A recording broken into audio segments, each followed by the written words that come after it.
I spent a week chatting with people over 80. These 4 truths changed how I see life. All of them were over 80, and I listened. What I heard didn't just move me, it shook me. These are the 4 life lessons they shared. Lessons that made me question everything I thought I knew about success, love, and regret. Stay with me, because what you're about to hear could change how you live today. An 84-year-old woman named Ruth looked me straight in the eye and said, "If I could go back, I'd fail at twice as many things, just to know I tried." She told me about a bakery she never opened, a book she never wrote, love letters she never sent. Fear of failing kept me safe, she whispered, but also small. And suddenly, I realized most of us aren't afraid of failing. We're afraid of regretting the try. And that fear, it's a thief, a quiet one that steals our tomorrows. I asked a man named Walter, 89 years old, what made his 52-year marriage last. He smiled and said, "I brought her tea." That was it. Every morning, even when we fought, even when she was too sick to sip it. And when she passed, you know what he missed most?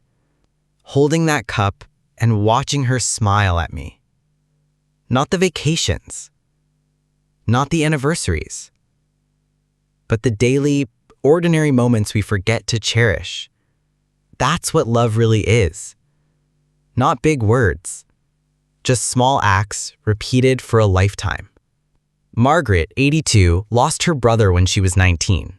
She kept waiting for time to make the pain go away, but it didn't. Not until I forgave myself for surviving. She taught me this: time passes, but it doesn't heal. Healing is a choice, and sometimes we wait too long to choose it. Her advice?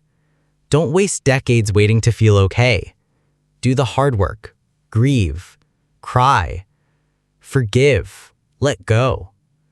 Because time may move on, but that doesn't mean you will. The last person I met was named Samuel.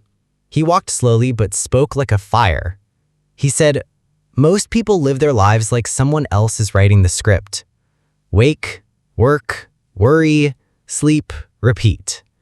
Then he leaned in close and said the one sentence I'll never forget: "Stop auditioning for a life you already own."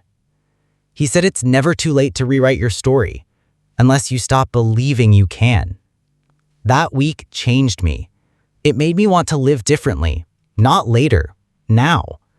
Because the people who know the most about life are the ones closest to the end of it. So if this reached your heart, don't just listen. Live. And if you want more stories like these, hit subscribe. Because here on Life Echo AI, we don't just tell stories, we pass on the echoes of a lifetime.